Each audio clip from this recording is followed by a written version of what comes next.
Scarlatti was a composer that I have been fascinated with since a young age, and I somehow shied away from his compositions. I always played in my programs Bach. At the same time, in the back of my mind, there was always this desire or a kind of ambition to program some Scarlatti, but I knew that they were very delicate and difficult to find the right feel of.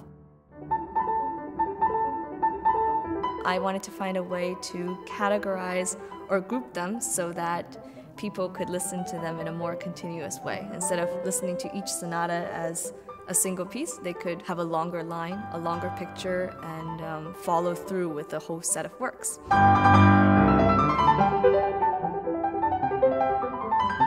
So I decided to create little mini suites and little mini sonatas, also as a bridge to show how Scarlatti was Baroquean, but at the same time really moving towards a modern direction.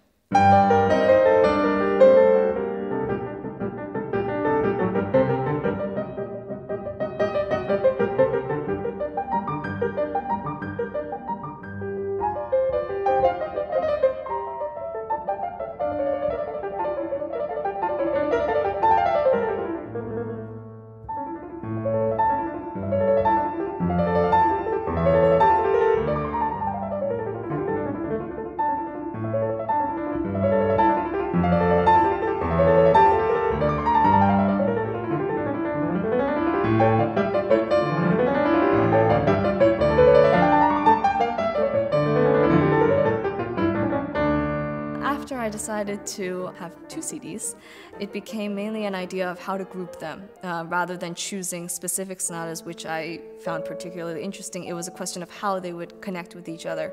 So I got all 11 volumes of the Scarlatti scores, and it took me about a month to compile these because I would go through all of them. I have read through all 555 of the sonatas.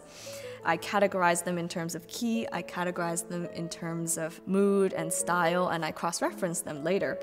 And during this time, I kept on having to do it with fresh eyes. So after 2 days or so, I would go back to my choices and reassess them to see how it sounds on any given day.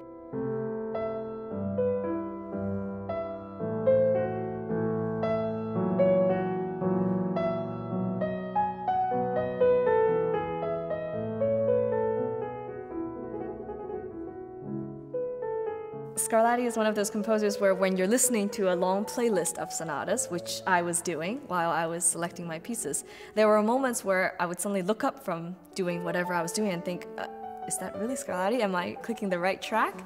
And these are really special moments, and they come quite a few times throughout my disc. There are several sonatas where the harmonies are so out there, and you can't imagine how it's possible that he would have been able to compose such things for harpsichord even.